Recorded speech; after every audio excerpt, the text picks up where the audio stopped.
नमस्कार दोस्तों, जय श्री कृष्ण। कैसे हैं आप सब? उम्मीद करती हूँ खुश होंगे, सुखी होंगे। दोस्तों, एक चीज बहुत ही स्पष्ट है, यूं भी हिंदू धर्म में जो चीजें बताई गई हैं बहुत ही सोच समझकर, गहन विचार करके, बहुत ज्यादा चिंतन करके, चीजों को प्रैक्टिकली देख करके, तभी हमारे ऋषि मुनियों ने जो चीजें बताई बिल्कुल फैक्ट है, बहुत असरदार है। जो भी हमारे शास्त्रों में, पुराणों में लिखा है, सब कुछ निस्संदेह भाव से हमें फॉलो करना चाहिए, क्योंकि कुछ इसमें ऐसी चीजें होती हैं जिसको हमारी बुद्धि पकड़ पाती है, क्योंकि हर चीज को हम लॉजिकली देखने जाते हैं। अब हमारा ज्ञान उतना होता नहीं है, बुद्धि उतनी चली नहीं होती है, हम रोजिंदा जिंदगी में व्यस्त हैं। उस गहन चिंतन के बारे में हमें कोई गतागम होती नहीं है और हम फिर ये बात करने लग जाते हैं कि नहीं, ये नहीं हो सकता, क्योंकि हमारी बुद्धि वहां तक नहीं पहुंचती है। तो यदि हम शास्त्र और पुराणों में बताई गई बातों को सिर्फ बुद्धि के लेवल से समझने की कोशिश करेंगे तो आधी से ज्यादा बातें हम समझ ही नहीं पाएंगे। जब तक प्लेन अस्तित्व में नहीं आए थे तब तक लोग ये मानने को तैयार नहीं थे कि कहीं पुष्पक विमान जैसी भी कोई चीज थी दुनिया में। एक जगह बैठा इंसान दूसरे इंसान से हजारों किलोमीटर दूर बैठ करके बात करता था। क्या आज ये मोबाइल से संभव नहीं है? और आज हमें मोबाइल की जरूरत पड़ती है क्योंकि हमारे पास वो ध्यान की गहराइयां नहीं है। अगर हमारे पास ध्यान की गहराई आ जाए तो बिना मोबाइल के भी आदमी एक दूसरे से कहीं पर भी बैठकर बात कर सकता है। आप इस चीज को नोटिस करके देखना दोस्तों। आप एक दिन सुबह 3 बजे एक जगह बैठ जाएं और आप अपने रिलेटिव को या किसी को भी दूसरी जगह उसके घर में उसको बोल दो कि 3 बजे वो बैठ जाए। दोनों आंखें बंद करके ध्यान में बैठ जाएं और उस समय आप कुछ बातें उसको बोलें। कुछ देर दोनों ही बराबर 3 बजे फोन पर बात कर लो, बराबर सुबह 3 बजे ब्रह्म मुहूर्त में आप बैठ जाओ और आप थोड़ी देर के लिए ध्यान करो, ओमकार करो, दोनों ही व्यक्ति अपनी अपनी जगह, और उसके बाद अपने विचारों को यहाँ से वहां आप ले करो। ये क्रिया दोस्तों आप कुछ दिन करके देखो, उसके बाद आप खुद देखोगे कि आप जब भी 3 बजे यहाँ बैठेंगे और वो 3 बजे वहां बैठ जाएगा, आप अपने विचार वहां तक आराम से पहुंचा दोगे विदाउट एनी मोबाइल।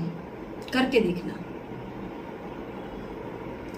तो सब कुछ संभव है ना? और हमारे शास्त्रों पुराणों में तुलसी माता को बड़ा महत्व दिया गया है, बहुत सारी चीजों को दिया गया है, उसमें से एक तुलसी माता भी है जिनको बड़ा इंपॉर्टेंस दिया गया है।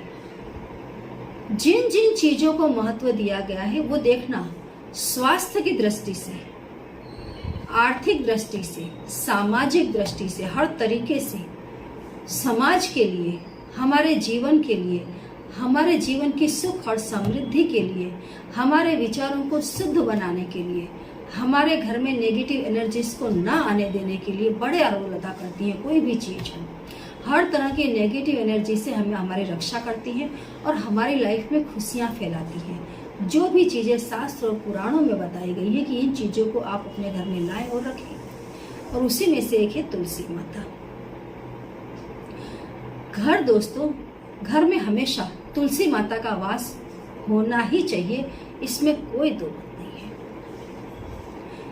कई घरों में आप देखना तुलसी नहीं लगती है, ला करके लगाएंगे तो भी तुलसी नहीं लगेगी। ध्यान रखें, कहीं न कहीं उस घर में कोई न कोई चीज गलत है, चाहे वो वास्तु की दृष्टि से हो, चाहे घर के मेंबर्स के अंदर कोई बड़ी तकलीफ हो, कहीं न कहीं कोई न कोई तकलीफ है जो आपके घर में तुलसी माता को नहीं लगने देती।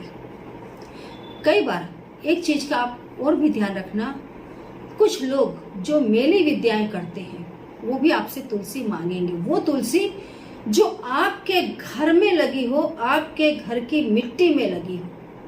कभी भी दोस्तों, यदि आपको ऐसा कहीं से भी एहसास है, क्योंकि ये करने वाले लोग बाहर के नहीं होते, आपके अपने घर के ही होते हैं। ये नहीं कि बाहर के नहीं होते, लेकिन ज्यादातर केसेस में मेरे पास बहुत केस आते हैं जिसमें मैं देखती हूँ कि ये काम करने वाले घर के ही होते हैं। वो 100 बहाना मारकर आपके घर में लगी उस तुलसी को लेकर के जाएंगे जो आपके घर की मिट्टी में लगी हो, और इस तरीके से तुलसी के साथ आपके घर की मिट्टी के साथ वो आपके घर का ऐश्वर्य लेकर के चले जाते हैं। आपके ऊपर तरह तरह का तंत्र मंत्र करते हैं, लगभग इंसानों को बर्बाद कर दिया जाता है। मैंने एक लड़का था, काफी अच्छा, सुंदर, हाइट, बॉडी, सब कुछ। वो उसके घर में उसका बहुत अच्छा प्लेस था, ऐसा प्लेस था कि जहां वो लड़का रहता था वहां काफी लोग उससे दबे हुए थे, जो उस घर के अगेंस्ट में थे, मतलब शत्रुओं के लिए समझो वो काल के समान था। उसी के एरिया में एक लेडीज ने उसके ऊपर इतना जबरदस्त तंत्र कर दिया कि उस लड़के का अस्तित्व ही मिट गया। वो लड़का जब दूसरी बार हमारे पास उसकी मम्मी उसको लेकर के आई, उसकी कंडीशन सच में बहुत डाउन थी, दयाजनक स्थिति में उस लड़के को मैंने देखा। हरिद्वार में उससे 1.25 लाख के जाप करवाए गायत्री मंत्र के, और उसकी कंडीशन काफी बेहतर हो गई। वो पागलपंथी की दिशा में आगे बढ़ चुका था, उसका शरीर गलने लग गया था। अगर वो गायत्री मंत्र उससे नहीं करवाए जाते, वो 6 महीना के बाद, 6 महीना 7 महीना मैक्सिमम, उसके बाद उसका अस्तित्व खत्म हो जाता। तो ये करने वाले बहुत होते हैं आस पड़ोस में। आप यदि आपकी जिंदगी में आगे बढ़ रहे हैं, आप सुखी हैं, आप संपन्न हैं, तो ईर्ष्या करने वाले आप ही के अंदर के लोग जो आपको बर्बाद कर देते हैं। कई घरों में मैंने देखा है दोस्तों, कुछ लोगों ने घर के घर बर्बाद कर दिए, पिता पुत्र सबकी लाइफ, उनके करियर ही खत्म कर दिए, सिर्फ जलन और ईर्ष्या की वजह से। तो कभी भी, सबसे पहले तो मैं बताऊं, अपने घर की तुलसी किसी को भी, यदि आपको कहीं पर भी डाउट जाता है ये व्यक्ति टोने टोटके वाला है, तुलसी ना दे। तुलसी माता को हमेशा घर की उत्तर दिशा की ओर रखें, या पूर्व दिशा की ओर, या उत्तर पूर्व दिशा की ओर। इन दिशाओं में रखी हुई तुलसी आपके घर में सुख और समृद्धि में वृद्धि करती है। दक्षिण दिशा में यदि आप तुलसी माता को रखते हैं तो आपके घर में विपत्तियां आती हैं। दक्षिण दिशा में कभी भी तुलसी माता को ना रखें। जहां पर भी आपने तुलसी माता का गमला रखा है उसके आसपास हमेशा स्वच्छता रखें। जूते चंपल ना उतारें, गंदी चीजें ना रखें। जहां पर तुलसी माता आपने लगाई है वहां पर गंदे कपड़े धो करके ना फैलाएं। कई जगह मैंने देखा जहाँ तुलसी माता लगी है उसी के ऊपर धागा बंधा हुआ है, डोरी, और उसी पर कपड़े धो धो करके डालते हैं, उसका पानी उस पर टपकता रहता है। ऐसा करने से दोस्तों घर में बर्बादी आती है। कभी भी जहाँ आपने तुलसी माता लगाई है उनके ऊपर कपड़े धो करके ना फैलाएं कि उनका पानी तुलसी माता पर टपके। पीरियड्स के कपड़े भी तुलसी माता से बहुत दूर रखें। पीरियड्स में कभी भी तुलसी माता के पास ना जाएं, ना ही आप उन्हें छुएं। ऐसा करने से आप पाप में पड़ते हैं, उनकी जो पॉजिटिव एनर्जी है वो खत्म होने लग जाती है। तुलसी माता हर घर में लगानी ही चाहिए, और एवरीडे सुबह उन्हें स्वच्छ जल अर्पित करें, अगरबत्ती लगाएं। संध्या समय तुलसी माता में घी का दीपक जरूर लगाएं।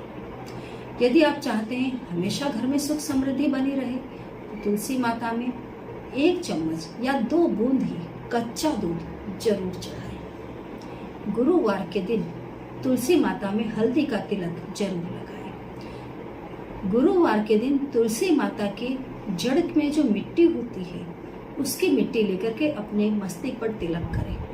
ऐसा करने से आपके गुरु बलवान बनते हैं। दोस्तों, बुधवार के दिन यदि आप तुलसी माता को घर में लाते हैं, मतलब ये तो आप पूनम के दिन भी ला सकते हैं, कोई भी अच्छा दिन हो, वार त्योहार हो, और आप तुलसी माता को घर में लाते हैं तो आपके घर में धन और धर्म दोनों की वृद्धि होती है। लेकिन कोई खास दिन आपको ना सूझ रहा हो, बुधवार के दिन तुलसी माता को लाएं। बुधवार के दिन तुलसी माता को घर में लाने से घर में धन और धर्म दोनों बढ़ता है। बच्चों का पढ़ाई लिखाई में मन लगने लग जाता है। यदि आपका रोजगार है व्यवसाय है तो उसमें आपको जबरदस्त वृद्धि देखने के लिए मिलती है। आवक के जो स्रोत हैं वो एक से ज़्यादा हो जाते हैं, पैसे एक से ज़्यादा जगहों से आने लग जाते हैं। मतलब मैं यूँ कहूँ कि चारों तरफ से पैसों की बौछार होने लग जाएगी यदि आप बुधवार के दिन तुलसी माता को अपने घर में लाते हैं। वैसे तो मैंने बता दिया, जैसे आप घर के उत्तर दिशा में रख सकते हैं, पूर्व दिशा में, उत्तर पूर्व दिशा में रखें, या फिर जो आपके घर का आंगन है उसके बीचों बीच में लगाएं। सबसे ज़्यादा तुलसी माता तब आपको फल देती हैं जब आप उनको घर के आंगन के बीचों बीच में प्लेस देते हैं, क्योंकि तुलसी माता की फेरी लगती है। जो लोग रोज तुलसी माता की फेरी लगाते हैं उनके जीवन में कभी भी बड़ा संकट नहीं आता। घर मजबूत रहता है, विशाल घर होता है, घर में हर तरह की सुख सुविधाएं होती है। तो कोशिश करें बुधवार के दिन लाएं, आंगन में बीचों बीच में लगाएं, वहाँ पर हमेशा स्वच्छता रखें, दोनों टाइम तुलसी माता की पूजा करें। दिन दुगना रात चौगुना प्रगति होगी। करके देखिए, क्या अनुभव होते हैं कमेंट बॉक्स में जरूर लिख करके बताएं। कोई ऐसी बात हो जो समझ में ना आ रही हो तो उसे भी कमेंट बॉक्स में लिख करके जरूर पूछें। जय श्री कृष्ण।